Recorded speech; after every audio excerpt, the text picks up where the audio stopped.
अगर किसी को सहरी करना हो मेरा नाम ले उसामा, मेरे कान में आके बोल दे। अगर उसको समझ में नहीं आ रहा है, नहीं बोलना चाह रहा है, वो भी ना बोले। मैंने अपने बंदों को बोला हुआ है, वो उसको बोल के चलाएंगे। मेरे जेब में पैसे नहीं है, कोई उफ भी नहीं करेगा, उनको जाने देगा, कोई कुछ नहीं बोलेगा। लोग इल्ज़ाम आप पे भी ये शायद लगाते होंगे क्योंकि जो फ्री में खाना देता है या कुछ अफ्तार वगैरह देता है तो उन पे इल्ज़ाम लगाते हैं कि भाई आप भिखारियों को पाल रहे हो, आप जो है वो कौम को भिखारी बना रहे हो। तो कभी हर्ट नहीं होता अगर लोग आपको भी ये कहे?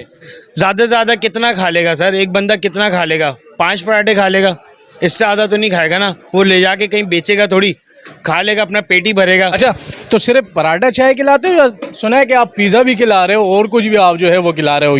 भाई सुबह सहरी का वक्त हो और आपके जेब में पैसे ना हो, इमाम क्लिनिक के पास से आपकी गुजर हो, तो आप बेटक रेस्टोरेंट में आ सकते हैं अगर आप वाकई हकदार है और सहरी के पैसे आपके पास ना हो। तो हमारे भाई उसामा भाई ने जो है यहाँ पर आपके लिए फ्री सहरी का इंतज़ाम किया है। उसामा भाई, मैंने भी यहाँ पर जो है वो पिज़्ज़ा खाया है, चाय पी है, मेरे पास 1 रुपये नहीं है, तो मैं जा सकता हूँ अपने घर? सर आप बिल्कुल जा सकते हैं सर।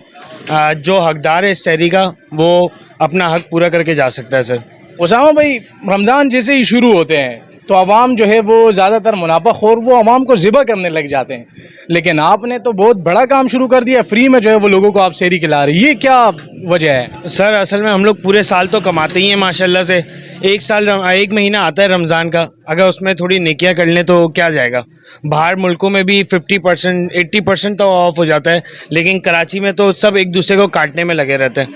तो मैं तो सबको यही सजेस्ट करूँगा सर, 1 महीने का तो होता है रमज़ान, तो आप उस हिसाब से 1 महीने में अगर आप उनको ऑफ़ कर दें, या अगर आपकी जेब इतनी हैसियत देती है आप फ्री कर दें, लोग खा लेंगे। 1 पराठा चाहे 2 पराठा 5 पराठे से कोई फ़र्क नहीं पड़ता किसी को सर। अच्छा, लोग इल्ज़ाम आप पे भी ये शायद लगाते होंगे क्योंकि जो फ्री में खाना देता है या कुछ अफ्तार वगैरह देता है तो उन पे इल्ज़ाम लगाते हैं कि भाई आप भिखारियों को पाल रहे हो, आप जो है वो कौम को भिखारी बना रहे हो। तो कभी हर्ट नहीं होता अगर लोग आपको भी ये कहे? सर लोग तो बहुत कुछ बोलते हैं, पूरे फेसबुक पे उल्टे सीधे कमेंट वगैरह करते रहते हैं, लेकिन सर बात यह है कि आजकल इतनी महंगाई हो गई है, हालात इतने ख़राब हैं, आपको देख के कुछ पता नहीं चलेगा कौन हकदार है कौन क्या है। कोई बोलेगा मेरे जेब में पैसे नहीं, मैं उसको बोलूँ यार शनाख्ती कार्ड दिखाओ, ये सब दिखाओ, तो ये गलत बात हुई। ज़्यादा से ज़्यादा कितना खा लेगा सर? एक बंदा कितना खा लेगा? 5 पराठे खा लेगा, इससे ज़्यादा तो नहीं खाएगा ना। वो ले जाके कहीं बेचेगा थोड़ी, खा लेगा, अपना पेट ही भरेगा। वो पेट भरेगा, उसका वो पेट भरे या मैं भरूं, बात एक है। उसका जो जवाब देना है ना, वो अल्लाह ने देना है। अच्छा, तो सिर्फ पराठा चाय खिलाते हो या सुना है कि आप पिज़्ज़ा भी खिला रहे हो और कुछ भी आप जो है वो खिला रहे हो? ये सर मेरे होटल में जितना कुछ होगा ना, चाहे वो चाय पराठा हो, अंडा पराठा हो, पिज़्ज़ा हो, रोटी हो, चावल हो, जो सहरी के लिए भी कुछ आते हैं बाहर से चीज़ें, अगर किसी को खाना हो तो वो खा सकते हैं। होटल में जो होगा मेरे मेन्यू में वो सब खिलाऊंगा मैं।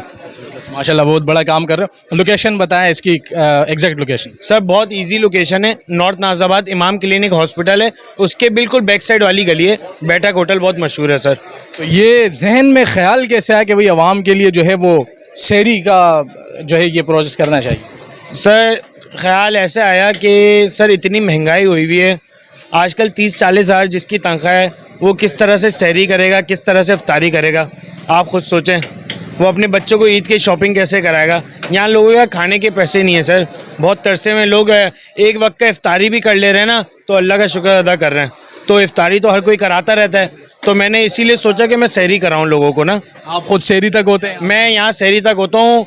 अगर किसी को सहरी करना हो मेरा नाम ले उसामा, मेरे कान में आके बोल दे। अगर उसको समझ में नहीं आ रहा है, नहीं बोलना चाह रहा है, वो भी ना बोले। मैंने अपने बंदों को बोला हुआ है, वो उसको बोल के चलाएंगे। मेरे जेब में पैसे नहीं है, कोई उफ भी नहीं करेगा, उनको जाने देगा, कोई कुछ नहीं बोलेगा। मतलब ये करें और करके चले जाएं। मतलब यहाँ पर वो पेट भर के खाना खाए और वेटर को बस कान में हल्का सा बता दे कि मेरे पास कोई पैसे नहीं है, कोई मसला नहीं, वो जा सकता है। ज़रूरी नहीं है वो मुझे भी आके बोले। कराची के अवाम के लिए क्या पैगाम देना चाहेंगे? कराची के अवाम के लिए यही पैगाम दूंगा सर, इस रमज़ान के फिर से बाबरकत महीने में लोगों का ख्याल रखें और सबको सहरी इफ्तारी कराते रहें। किसी का सहरी और इफ्तारी कराने से कोई कुछ नहीं जाएगा सर। अच्छा, मेन क्वेश्चन मैं आपसे करूँगा, ऐसा नहीं है कि मतलब ज़्यादातर लोग आजकल ये वो एक नया जहन चला हुआ है कि भाई हम जो है वो सिर्फ कराची के लोकल्स को ही अब सहरी अफ्तारी करवाएंगे, वो सीन तो यहाँ नहीं है कि भाई आप जो है सर वैसे तो पूरे फेसबुक पे यही सब चल रहा है, लेकिन मेरा ऐसा कुछ भी नहीं है कि कोई भी आता है मैं तो सबको पूछता हूँ और कराता हूँ सर। ऐसी बात नहीं है कि मैं कहूँ सिर्फ कराची के लोगों को लगाऊँ, ऐसे नहीं है। मेरे पास फैमिलीज आती हैं, वो करके जाती हैं, मैं किसी को ऑफ भी नहीं करता हूँ सर। जो आना चाहे वो कर सकते हैं। सबसे बड़ी इंसानियत होती है भाई, पेट भरना चाहिए अगले का। तो ये जी कराची के नौजवानों का जज्बा है माशाल्लाह से। हमें हर जगह पर जो है अफ्तारी मिलती है, अफ्तारी के दस्तरखान मिलते हैं। ओसामा भाई वाहिद ऐसे बंदे हैं, और भी शायद जो है वो शहर में काफ़ी लोग होंगे सहरिया करवाते हैं, लेकिन ओसामा भाई ने जो है वो अपने होटल में, आप यहाँ पर आए, पिज़्ज़ा खाए, पराठे खाए, चाय पिए। अगर आपके पास पैसे ना हो, आप हल्का सा बस इनके कान में बता दें जी कि मेरे पास जो है वो पैसे नहीं है। ये तो आप ऐसे ही चले जाएं सर, कोई मसला नहीं है। ज़रूरी नहीं है मुझे इन्फॉर्म करना। मैंने अपने बंदों को बोला हुआ है, आप कोई भी आए जिसके पास पैसे नहीं हो, जा रहा है तो जाने दो, कुछ ना बोले उसे। बहुत बड़ा जो है वो काम कर रहे हैं ओसामा भाई। तो हमें ऐसे लोगों को जो है वो सपोर्ट करना चाहिए। इंशाल्लाह मिलेंगे किसी और वीडियो के साथ। आज के लिए इतना ही, अल्लाह हाफिज़।